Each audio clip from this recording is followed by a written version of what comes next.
All right, we're about to dive into a story that takes the Harry Potter world, a world we all think we know, and just shatters it into a million pieces. This is a story created by a fan, and it all starts with a question that changes absolutely everything. Just let that sink in for a second. What if the heroes were actually the villains? What if the people you thought were his closest friends were secretly his enemies? And what if Harry's entire life story was built on one massive, calculated deception?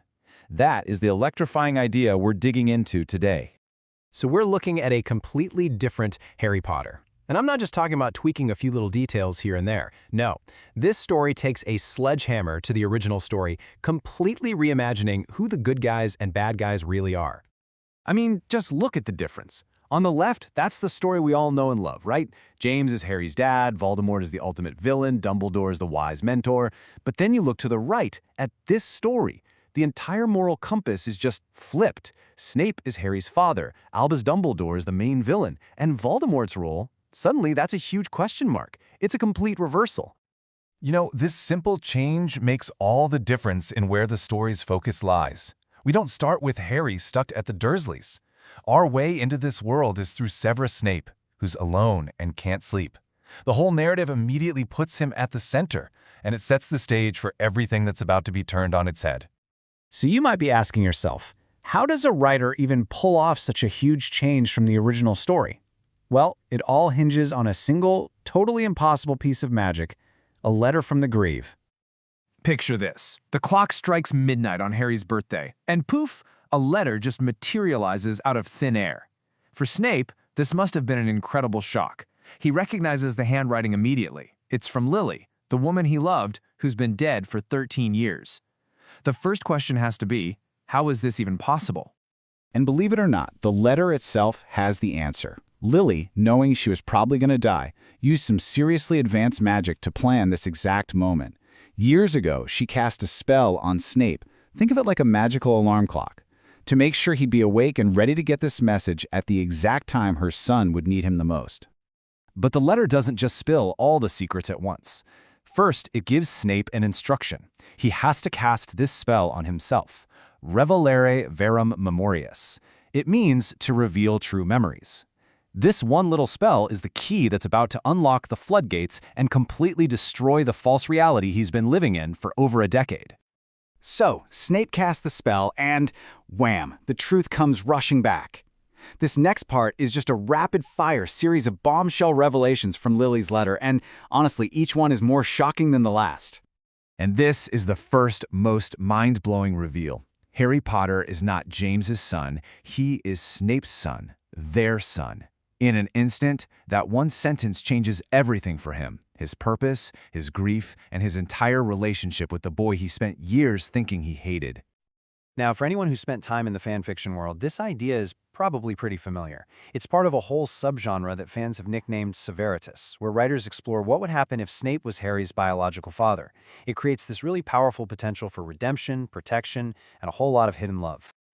But the revelations do not stop there. Lily goes on to explain that she never wanted to leave Snape. She was being controlled by Dumbledore, who used an unforgivable curse on her.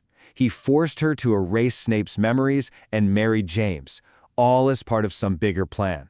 So in this story, Dumbledore isn't just a bit manipulative, he is a full-blown villain. The letter then paints this picture of a conspiracy that is just breathtaking in its scope. Dumbledore isn't just a bad guy, he's the puppet master behind everything. He arranged for Harry's abuse, he's controlling allies like Sirius and Lupin, he is actively planning for Harry to die in the Triwizard Tournament.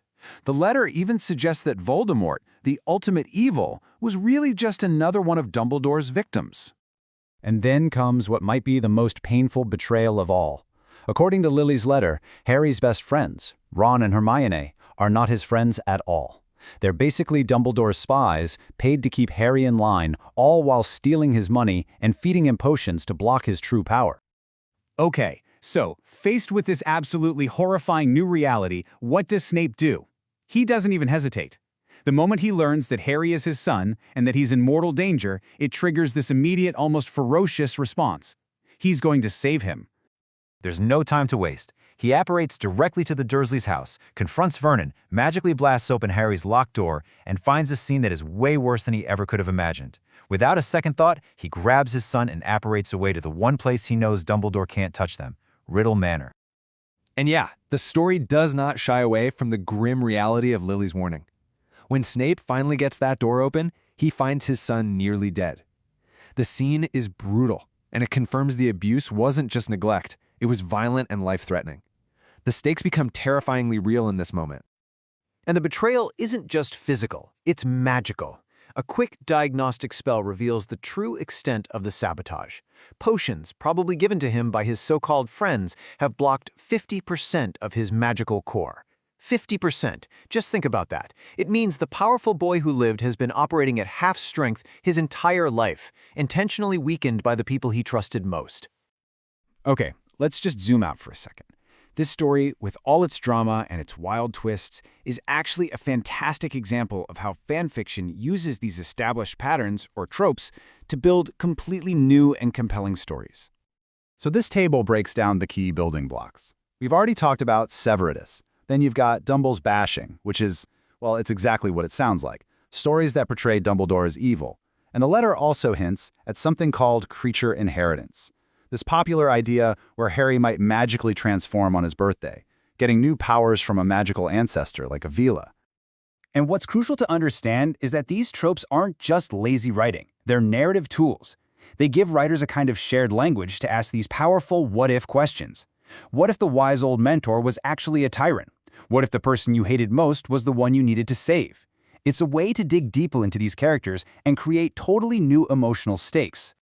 And all of this really leads to a final, fascinating question. What do we actually gain when we rewrite the stories that we love?